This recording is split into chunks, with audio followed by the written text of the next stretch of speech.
កីអើយជីវិតនោះសតកើតមកជួបសុខជួបទុក្ខគ្រប់ពេលវេលាថ្ងៃមួយបានជួបថ្ងៃមួយត្រូវលា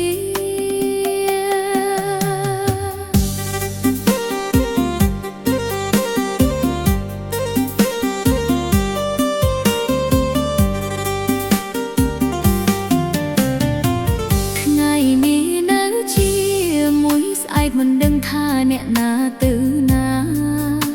សំណាយដែលធ្លាប់សាយជាមួយគ្នាគ្នេក្រអេតប្រៃជាទឹកភ្នែក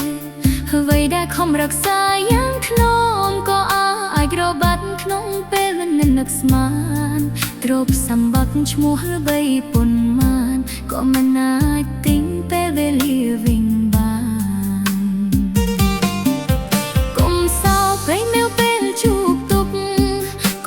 ខ្លួននៅពេលមានសំណាងជីវិតមនុស្សមានឡើងមានចុះគ្មានអ្នកណាឈ្នះរហូតបានទេព្រឹកមានថ្ងៃញៀតមានរីត្រីផ្ការីស្អាតក៏ដល់ថ្ងៃជ្រុំអ្វីក្នុងលោកតែងប្រែតែងផ្លាស់នៅសល់តែអំពើល្អក្នុងចិត្ត